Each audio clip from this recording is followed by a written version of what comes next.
Ladies and gentlemen, the President of the United States and First Lady Joe Biden, accompanied by Katteo Hilton.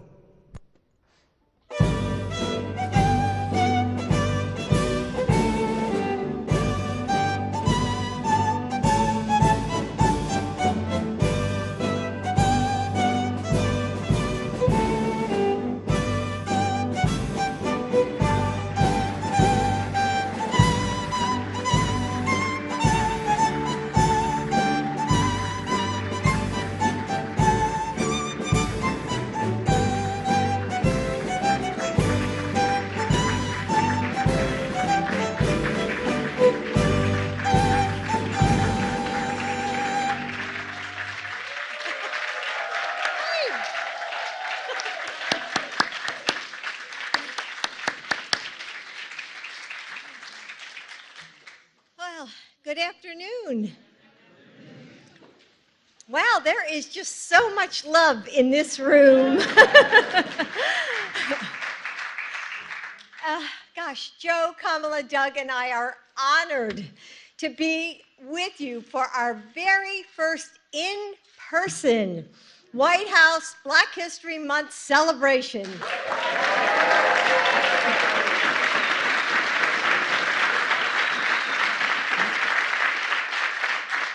You know, it's great to see so many good friends here with us in the residence. And thank you to DJ D-Nice. Where is he? Ah, there you go. You know, your club quarantine brought us so much joy during the dark moments, and we are so grateful to have you with us today. So thank you for being here.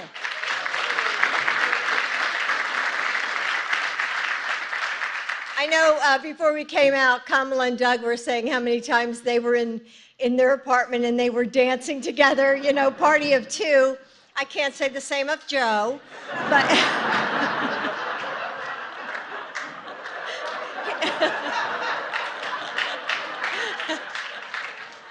party of one.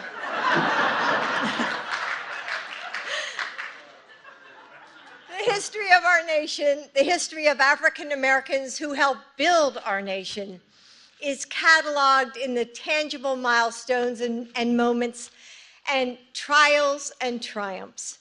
We remember the names of those who shaped the course of our country and whose hands have written the story of America.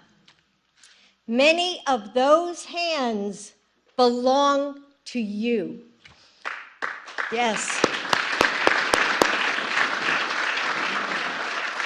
Those who have crafted our laws and dismantled injustice, who have penned our poetry and painted our dreams, who have taught the children who will lead us into the future and flown to the heavens to touch our stars. And yet there are threads stitching our history together that can't be captured by books. The laughter that gives us strength when the world feels hard or hopeless. The joy we find in shared purpose and acts of kindness, and the friendships that restore our faith in the world. That's what we celebrate today. A history as beautiful and diverse as our nation, as strong as the voices who continue to demand justice, a legacy driven by love for one another and hope for a brighter future, a heritage cemented by faith, friendship, and joy. Friends, we are honored to welcome you to the White House today. We are honored to share in the happiness of this celebration, and we are humbled to stand with you as we all work for a better future together. Thank you.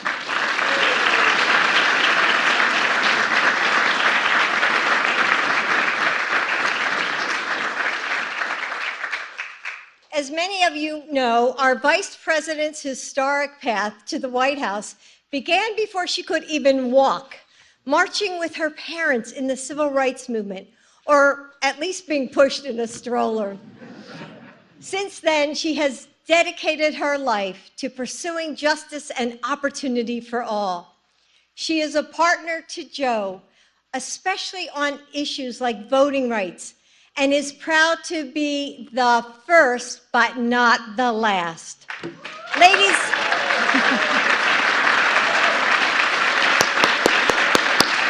ladies and gentlemen, the Vice President of the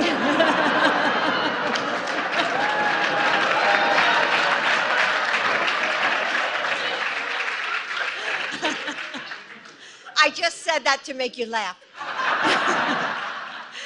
The Vice President of the United States, Kamala Harris.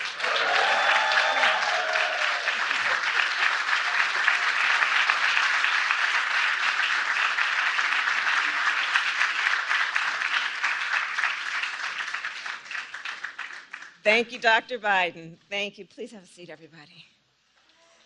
Well, good afternoon, everyone. Good afternoon. It is so good to meet so many folks and to see so many folks. It's nice to be together under one roof together, isn't it?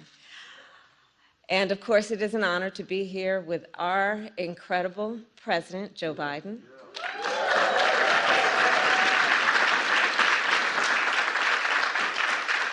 First Lady, Dr. Joe Biden, and the second gentleman of the United States, my husband, Doug Emhoff.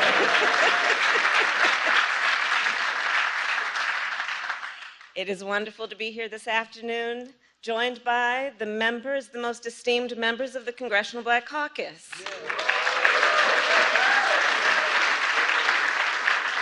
And as a former member of the CBC, I know firsthand that the members of the CBC are truly the conscience, not only of the Congress, but of our country. Thank you.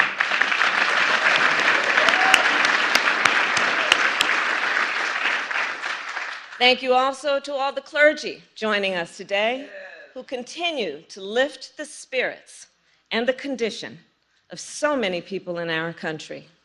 And to the community organizers who work day in and day out to make a difference in the lives of all people in our nation. We are so grateful for you. And we are gathered then at a critical moment in the history of our nation and our world.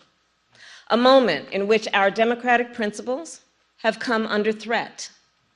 Today, the eyes of the world are on Ukraine and the brave people who are fighting to protect their country and their democracy. And their bravery is a reminder, a most recent reminder, that justice, equality, and freedom must never be taken for granted by any of us. So friends, Black History Month was established to teach the history that too often has not been taught. The history of Black excellence and leadership in America.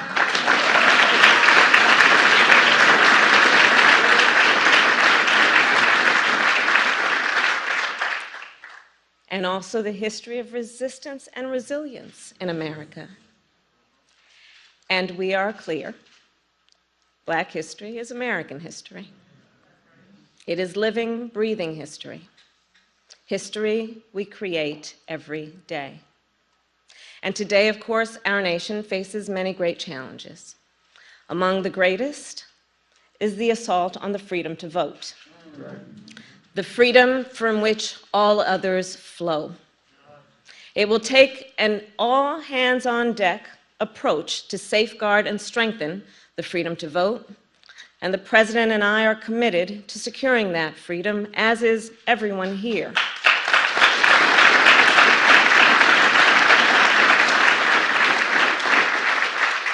And that is why I felt such pride and such hope understanding how votes lead to action through elections. It is why I felt such pride and such hope this past Friday when President Joe Biden nominated Judge Ketanji Brown Jackson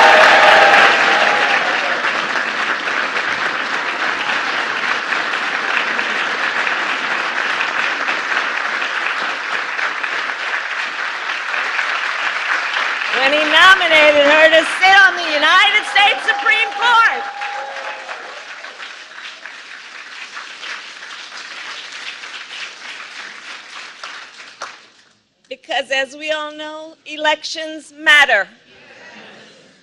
And when folks vote, they order what they want, and in this case, they got what they asked for.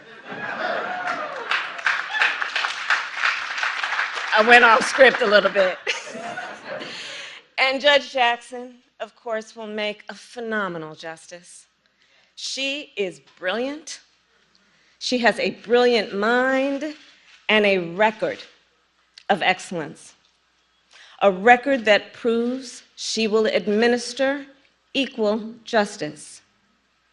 And I don't have to tell everybody here, she has been confirmed on a bipartisan basis 3 times and deserves, therefore, a swift confirmation now.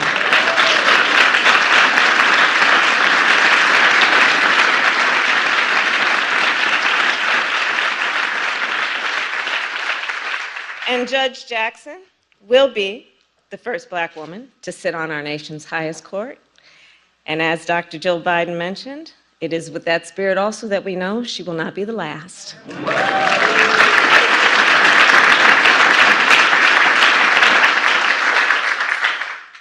So there is a lot to celebrate.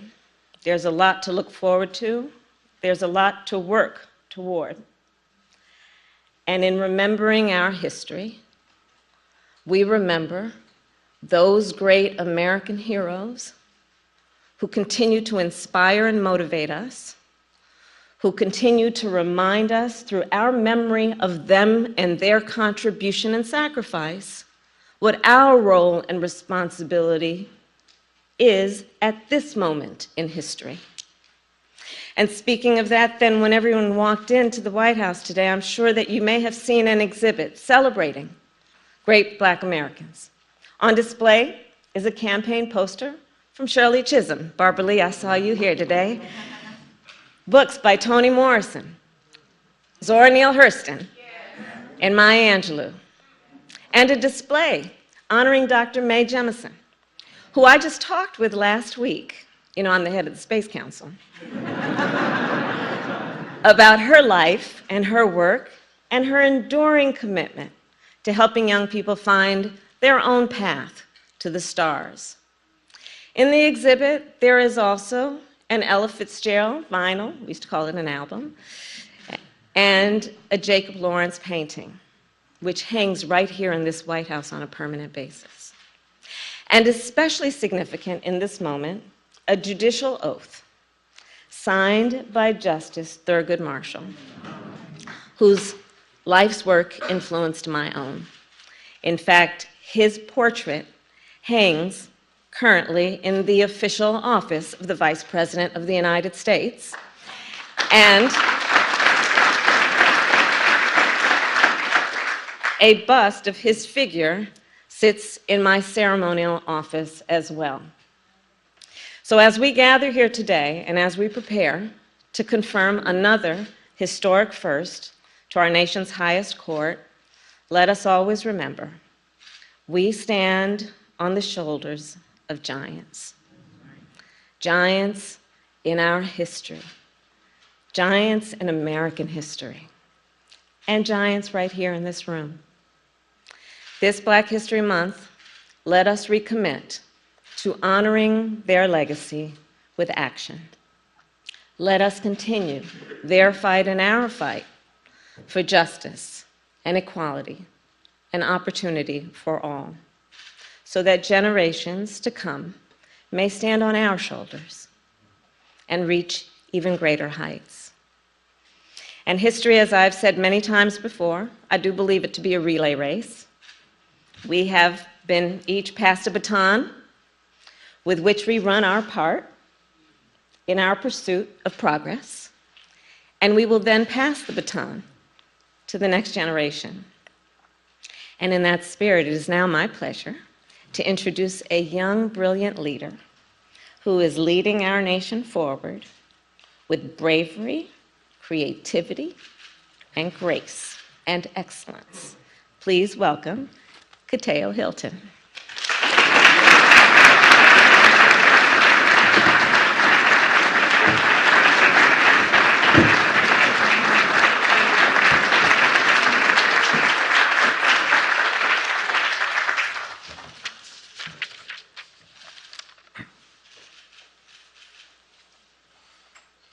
Hello. Thank you, Madam Vice President. My name is Katteo Hilton. I am 18 years old and I grew up in Washington, D.C., just a few miles from here. During Black History Month, I paid closer attention to the street names I walk by, like Nannie Helen Burroughs, who fought for educational equity for Black women. And I learned about the history she made in the community where I am from. I learned about the many leaders who have come before, whether they created change in their community or changed the world. Black History Month also celebrates the history we continue to make. I am a junior mentor at Light Pieces to Masterpieces, a youth development and mentoring organization for Black boys in my community. In a world full of violence and negativity, Life Pieces to Masterpieces gives us a space to be safe, express ourselves authentically, and create new Black history every single day. I have been a part of this same program since I was 4.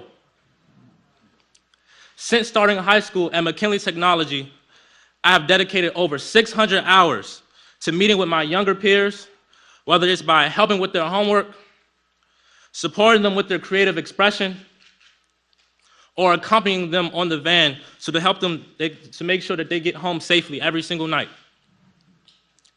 In just a few months, I will go to Delaware State.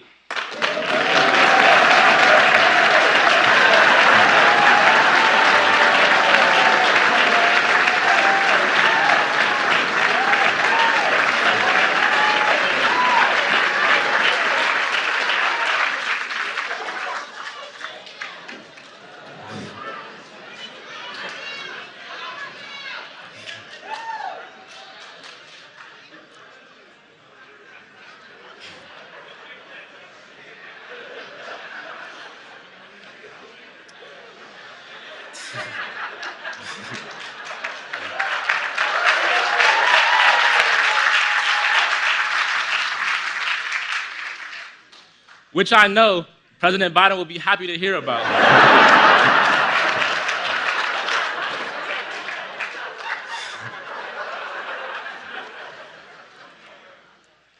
I plan to graduate from this HBCU and attend a law school,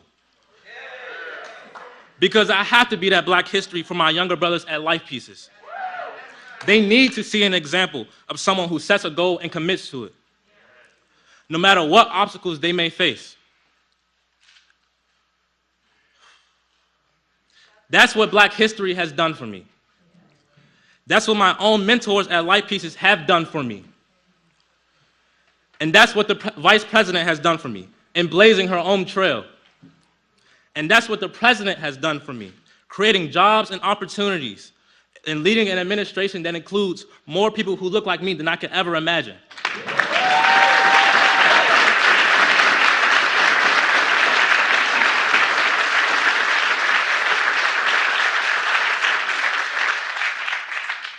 Now,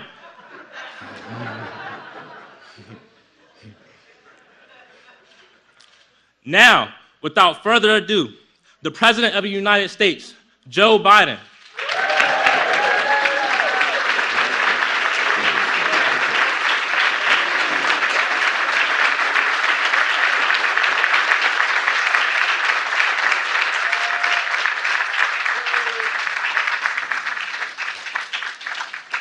Well, Katteo, I tell you what,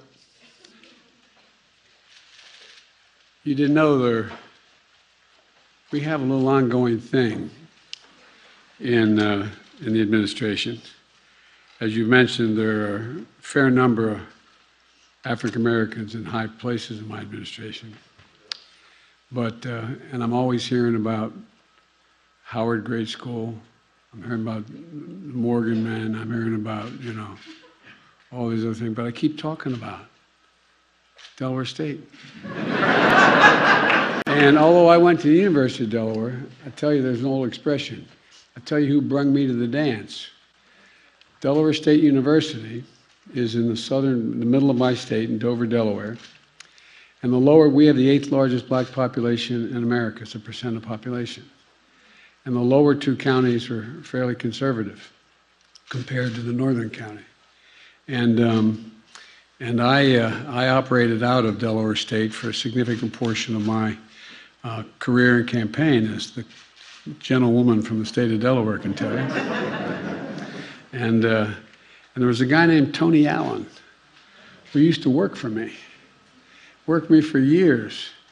He went out and he got his PhD. Then he left and became a president. You know, he's not Tony Stand-Up, president of Delaware State University.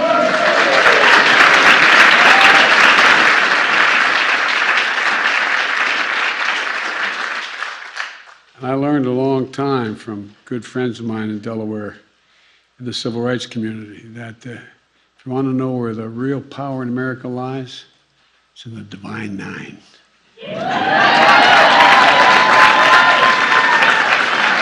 We're the only administration in history that actually has an office, right, Jim? We have a Divine Nine office. So I understand. I understand, as they say, who brung me to the dance. And all kidding aside, you're going to be incredible, old buddy. You're going to do well. You're going to do very well.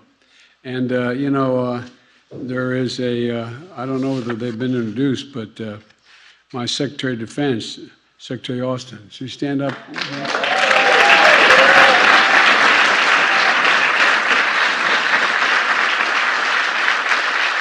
My Secretary of Housing, Secretary Fudge.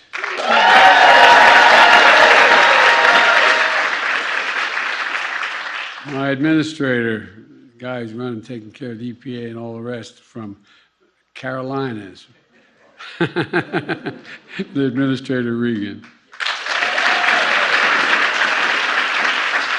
An acting director of OMB, the woman has controls all the money, Shalonda Young.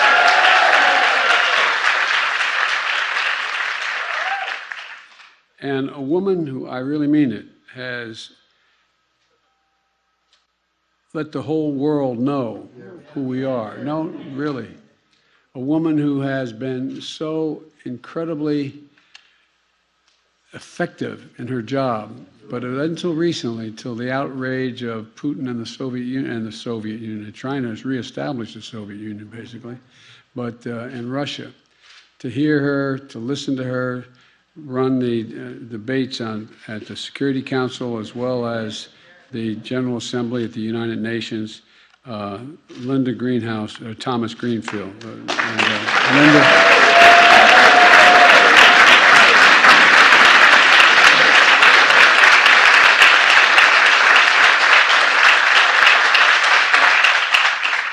And a woman who knows a little bit about the economy, chair of the Council of Economic Advisors, Cecilia. I kid her all the time, being from Princeton, but, you know, Rowan. Cecilia, congratulations. Thank you.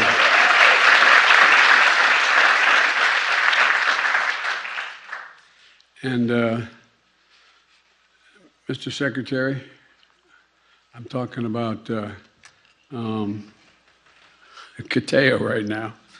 I think they're ready to elect you to anything you want to be, pal. Look, I want to welcome everyone to the White House. It's been a long drought the last year and a half, not being able to have not just Black History Month, but not able to have any gathering here at the White House of any crowd at all. And it's good to have you back. It's wonderful to be able to host this event in person.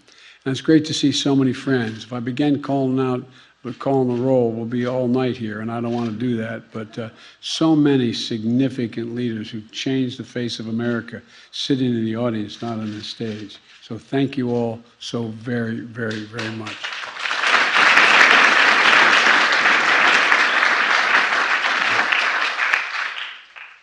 My name is Joe Biden. I'm Joe Biden's husband. And as you've probably figured out, I can't dance. I do it, but I ain't good at it. And, oh man, you have great opportunities now, don't you, Julie? Tomorrow, I'm going to be delivering the State of the Union address. And today, I simply want to thank you for all you've done for me, for all of the country. So much has been accomplished in the people in this room. Black History Month is more than a celebration. It's a powerful, powerful reminder that black history is American history. Black culture is American culture. Black stories are essentially an ongoing story of America. I see it every day with the Vice President and the incredible job she's doing. We see it in the black members of my cabinet and the White House staff and who are here today, who serve to defend the nation, protect the planet, build the economy, deliver housing, jobs, and justice. And we see it in the tireless, heroic efforts of the Congressional Black Caucus. And I'm going to embarrass him now. A former chairman of the Black Caucus has come over to help me run things. Cedric, stand up. Let everybody see you.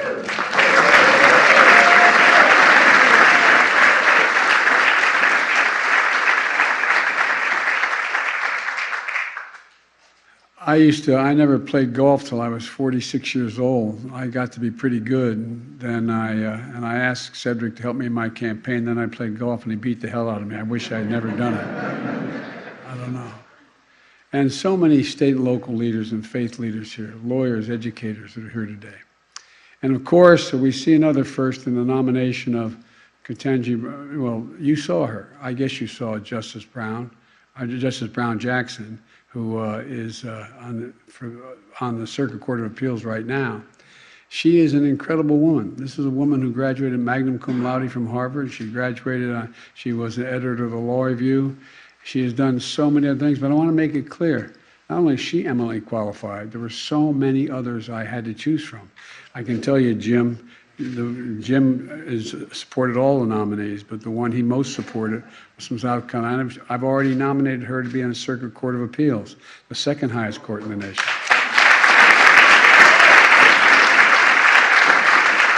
Judge Jackson is going to be an outstanding justice.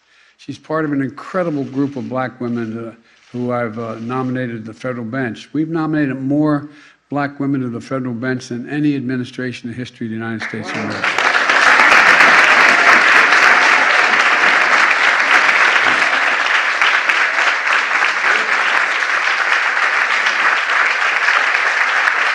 Well, I made that commitment when I was running for president, and I've tried to keep that commitment my whole career. You know, and the first executive order I signed when I came into office, and it was with Cedric's help, I sat down, put pencil to paper, or pen to paper, and signed I instructed every single element of my administration, every department, from the Defense Department to the Justice Department and on, that equity should be the center of all of what we do. And we did that in the COVID-19 response. Remember at the beginning, everyone was concerned whether or not, as usual, African Americans would be left behind. Well, we helped raise the vaccination rate among black Americans and bring it on par with white adults, all same across the board. And I want to thank the members of the Black Coalition Against COVID represented here today as well.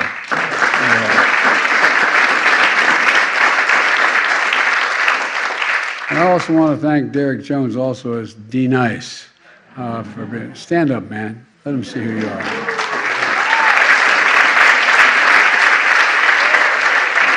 He provided a soundtrack of hope to keep our spirits up during the worst days of that pandemic. And thank you, man. You know, when I took office, I said the American story depends not on how many of us, any one of us, not on some of us, but on all of us, So we're investing in all of us. So many of you here helped enact the American Rescue Plan to deliver immediate economic relief, with rescue checks to tax cuts to eliminate, and the estimate is that we've cut black poverty by over 30%.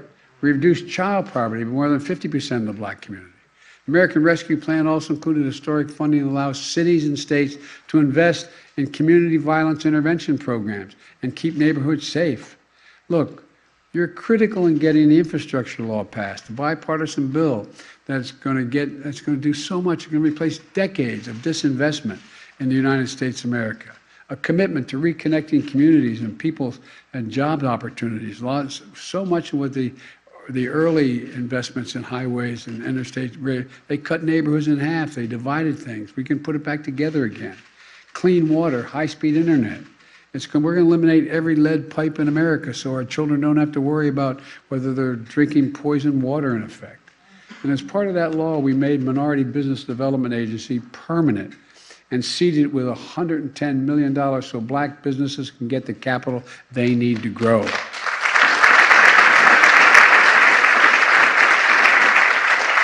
And I'm also proud to be joined by Opal Lee when we made the Juneteenth the first federal holiday in the last 40 years.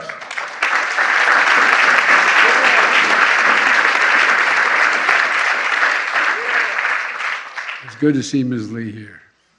You know, we made landmark investments of $5.8 billion in historic black colleges and universities, not just because we got some serious advocates for Howard and Morehouse and other HBCUs you've heard of, like Delaware and others, but all kidding aside, because they offer so much promise to the nation, so much promise.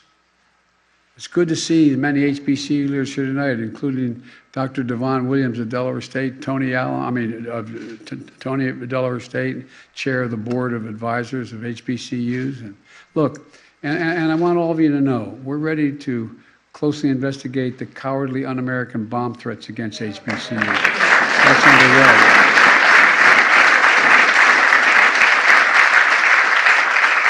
We have so much more to do as a nation in making everyday things more accessible and affordable. As my friend Jim Clyburn says, that's the test of whether government delivers. Are they accessible and affordable? Prescription drugs, child care, housing, make health care more affordable, and make progress on black maternal health, something that Kamala has been leading the effort on.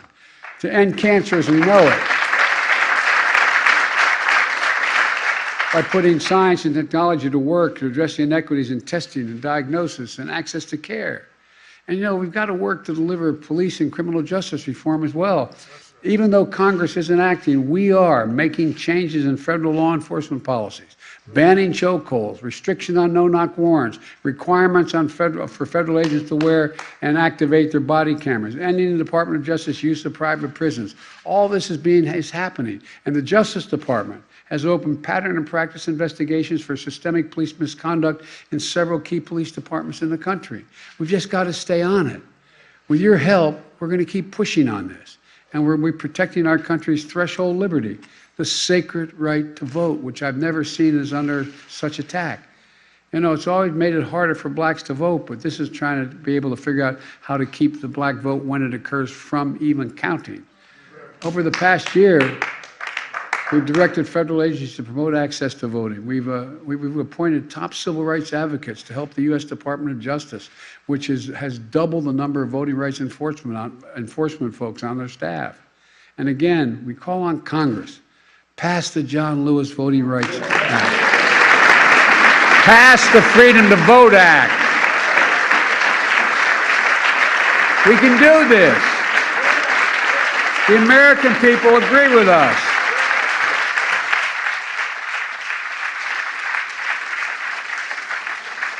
Black and white, Hispanic and all. Let me conclude with this. Look, I don't want to take much more of your time, but let me conclude with this. I know progress can be slow and frustrating, but I also know it's possible. If we work together, if we keep the faith, if we remember the changes and the charges that were passed down to us from all those who came before us, many sitting in this room right now. You've heard, you know, as you've heard, we had a wonderful exhibit downstairs celebrating Black History Month. And I want to thank Lonnie Bunch and the Smithsonian, as well as the Library of Congress for giving us access to their collection. When I introduced Judge Jackson on Friday, out in the hallway here, I thought about the display that holds the signature of the judicial oath of office sworn and signed by Thurgood Marshall himself. It was Justice Marshall who reminded us in a speech shortly before he died, and I quote, "America can do better because America has no choice but to do better." America has no choice but to do better. It's a powerful reminder of the history of the journey of America and the power each of us hold to write more just and hopeful chapter. And I really mean it. I am more optimistic about our chances to bring equity to this country than we ever had before now. And if you wonder about it, just take a look. Take a look at the different. Reason I have so much hope is the younger generation. Those folks from grade school through 30 years of age. Look at what's going on. Look at how they act with one another. There's not this isolation. There is everything you see from television commercials down to how we act with one another. We have so much going for us. We got to just let them have their shot. Folks, I want to thank you all for being here. I really mean it. I want to thank you for all you've done, all that we can do, and being committed that we're going to do so much more. So thank you, thank you, thank you. May God bless you all. Thank you.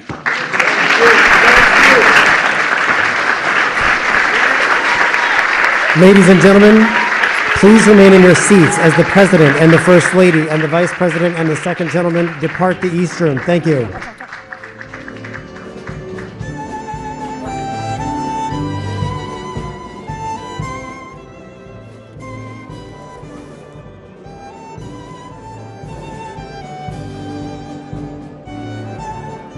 Can you come down so we can see? Mr. President, should Americans be worried about nuclear war? No.